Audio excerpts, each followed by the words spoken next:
Hello everyone and welcome to week 5 of Sonder's miniseries Readings from a Post-Lockdown World. We hope you've been enjoying watching and listening to them all so far. We definitely have been, and thank you so much to everyone for sharing your work. It's been absolutely wonderful to hear them. This week we have Fiona Ennis. Fiona will be reading her short story Debt, which was featured in issue 2 of Sonder. It was also a winner of the National Money Keen Creative Writing Award in 2019. If you'd like to find Fiona, her Twitter handle is @FionaEnnis3. Thank you and welcome, Fiona. Thanks so much to Sinead and Orla from Sonder for giving me the opportunity to read. Today I'm going to read an excerpt from my story Debt, which won the National 2019 Molly Keane Creative Writing Award, kindly sponsored by Waterford City and County Council Arts Office. Debt. Derek parked the empty hearse in the car park facing the beach. The sky was grey and the strand was deserted. Brown seaweed trailed down to the water's edge. On the sand, a gull picked at a chip wrapper, and when the breeze whipped it away, the gull scurried after it. Beside the car park, the neon open sign of the chipper was flashing, and Derek ran his tongue over his lips. He looked down at his black shoes. They were ruined by the sand, no point in going for the walk. The sign winked at him again. There was just about enough change in his pocket for a bag of chips and a battered sausage. He'd left his lunch on the kitchen table during the latest row with his father about taking on Tom Quillen's burial. He looked at his phone. A text had come through while he was driving, and it was from his father. "Get over here and give me a hand with these remains. Pick up the wreath on the way." Derek put his phone away, got out of the hearse, and walked towards the chipper. The door jangled as he pushed it open.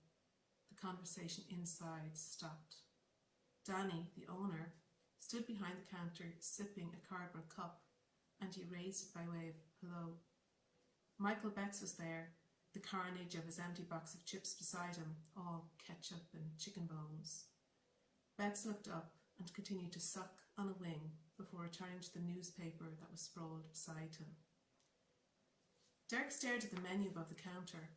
He was 10 cents short of getting a battered sausage. Danny said, "You decided yet, Derek?" "Yeah, I'll just have a regular bag of chips and a can of Coke, please, Danny." Danny lifted the basket of chips out of the bubbling fat and hooked it onto the side of the fryer, letting the oil drain off before shaking the chips back and forth. Betts chewed the last bit of skin off the wing and threw it into the chip box beside him, then said, "So, your dad is burying Quillen? Suppose somebody has to. After what he did." "I know." Danny pushed the bag of chips and a can of Coke across the counter. "That'll be €3.50, Derek." Derek put the money on the counter and opened the bag to shake some salt on the chips, but there were barely any in it. He looked at the fryer full of glistening golden chips and nodded to Danny. Could you throw a few more in?" "Sure." He threw in 2 chips. "That do you?" Derek picked up the bag, grabbed a load of napkins and pulled the door behind him. It jangled as it closed. He sat down on a bench opposite the strand, ate his chips one at a time, and wondered what his mum would have made of his father burying Quillen.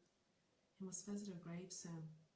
The sea breeze made his eyes water, and he wiped away tears with his salty fingers. Business was drying up, and now he and his father were only asked to do a funeral every few months. The last person they had buried was Nora Byrne 9 weeks before, and Derek and his father still hadn't received payment for the funeral. Nora's grown-up daughters kept ignoring his father's calls and texts for payment. His father's account was completely overdrawn, and that was the reason, well, part of the reason why he'd taken on Quillen's burial. Back when business was good, people could have taken a lot longer than 9 weeks to pay, and it wouldn't have bothered his father. Well, not that much anyway. It wasn't as if the Byrnes wouldn't spend money on themselves. At the funeral, all of Nora's daughters had had their hair done and had fine black dresses and coats on them. But they'd buried their mother in a coffin with a mahogany veneer, and even though it looked like the real deal, it was glorified chipboard, barely any markup in it at all. Derek's father had tried to push an American-style burial casket, but they were having none of it. "Too gaudy," they had said. Gaudy? The caskets were pure class, really looked the part. 4 of them they had in storage, 2 steel and 2 bronze. He'd pushed his father to buy them back in the boom, asking who wouldn't want to be buried in one. Turned out no one did, and the yokes had cost 3,000 each. The caskets were crucifying them, 12,000 euros worth, and they couldn't budge them.